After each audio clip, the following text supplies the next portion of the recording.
Hello বন্ধুরা, দেখতে পাচ্ছেন বন্ধুরা, এখানে আমার স্কিনটা খুবই রাফ হয়ে গেছে, ডাল হয়ে গেছে, পিম্পল হয়ে গেছে এবং একনে পিম্পলও দেখা দিচ্ছে, কিছু সমস্যা, কিছু রেডনেস টাইপের আপনি দেখতে পারবেন। তো এখানে কিছু আমি ঘরোয়া পদ্ধতিতে কিছু স্কিন কেয়ার করেছি, তারপরে স্কিনটা আপনারা দেখতে পাচ্ছেন এটা কত সুন্দর গ্লো করছে, ইনস্ট্যান্ট একটা গ্লোয়িং একটা ফেস আপনারা দেখতে পাচ্ছেন। তো তার জন্য কি করতে হবে চলুন দেখে নিই।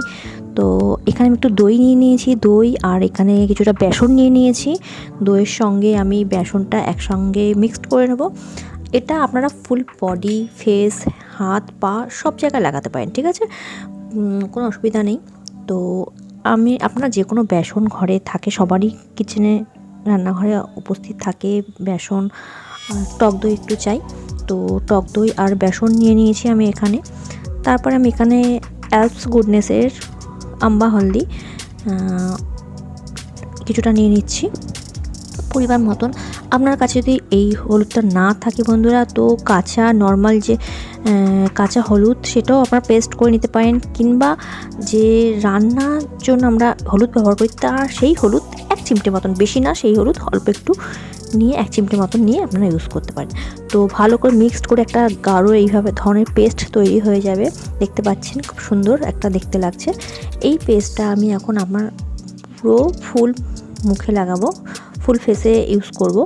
দিয়ে আমি এটা আমার কান, গলা, হাত, পায়েও আমি পরে লাগিয়ে নেব। লাগিয়ে ভালো করে শুকিয়ে নেব। যতক্ষণ ধরে এটা ড্রাই না হচ্ছে আমি এটা ধোবো না।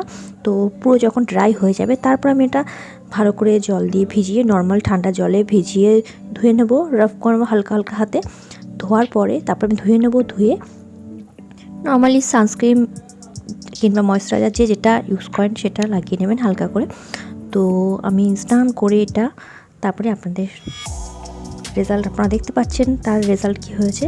ফার্স্টবার এটা অবশ্যই আপনারা ট্রাই করতে পারেন বন্ধুরা, একবার আপনারা ট্রাই করলে ইনস্ট্যান্ট গ্লো অ্যান্ড যে কোনো কিছু ছোটোখাটো প্রবলেম, পিম্পল বলুন, ঘামাচি, গরমকালে অনেক রকম ত্বকের সমস্যা দেখা যায়, ঘামাচি, র্যাশেস, রেডনেস, একরকম নানারকম ছোটোখাটো সমস্যা হয়ে থাকে। তো এটা যদি আপনারা রেগুলারলি যদি ইউজ করতে পারেন তাহলে তো কোনো কথাই হবে না, খুব ভালো একটা রেজাল্ট আপনারা পাবেন যদি রেগুলারলি ইউজ করে। যদি সাবান কিংবা বডি ওয়াশ না ইউজ করে এটা যদি দিয়ে আপনারা রোজ ডেলি স্নানের আগে যদি কিছু টাইম 10 থেকে 15 মিনিটও যদি আপনারা ইউজ করতে পারেন তো খুব ভালো একটা রেজাল্ট পাবেন।